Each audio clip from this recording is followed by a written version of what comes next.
Pero alam ko, this is it.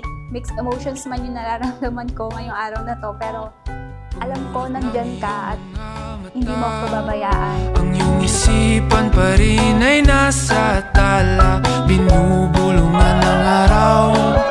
Bangon na, muli nakita. Liwanag mong kakaiba. Lahat ng bigat ng kahapon ay nawala. Kung ikaw ay nangangamba, dahil di ka katulad nila, huwag matakot, tumaliwas, ipakita kung sino ka. Kung sino ka, nag-iisa ka. Wala nang iba. Lunurin mo ako sa iyong piling. O pwede bang tingin aking hiling? Nag-iisa ka. Wala nang iba. Sa iyong tahimik na tingin, nadarama lahat ng damdamin. Nag-iisa ka.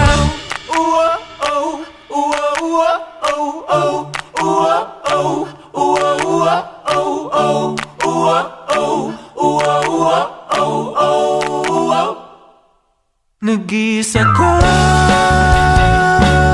Wala nang iba. Lunurin mo ako sa iyong piling. O pwede bang tingin aking hiling? Nag-iisa ka. Wala nang iba. Sa iyong tahimik na tingin, nadarama lahat ng damdamin. Nag-iisa ka. Nag-iisa ka. Nag-iisa ka. Wala nang iba. Nag-iisa ka.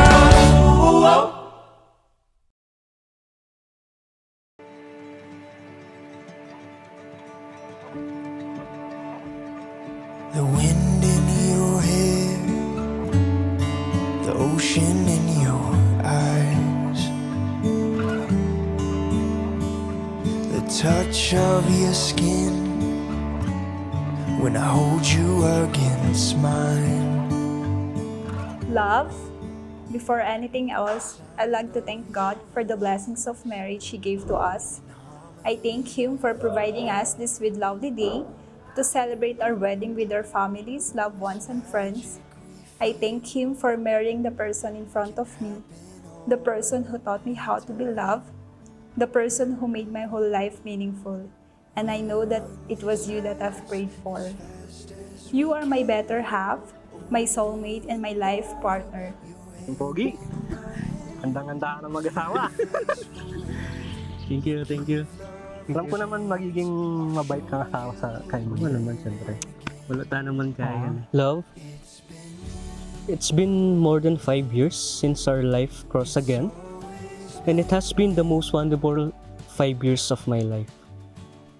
This moment, as we are celebrating our union, I am reminded of all the moments that we have shared together. The laughter, the challenges, the tears of joy and sadness, all the misunderstanding, all the places that we have dated.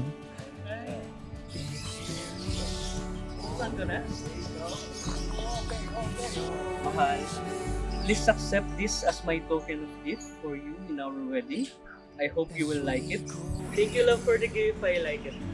And now, love, time flies so fast. We are now here celebrating the grace of our Lord Jesus Christ who unites our marriage.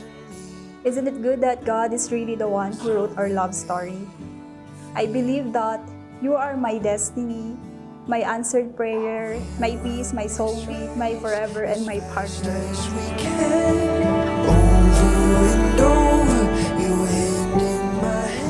I love you more than the words can express. I love you 24/7.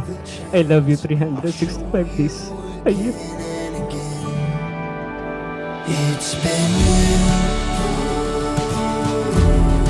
It's It's always been you. It's been you.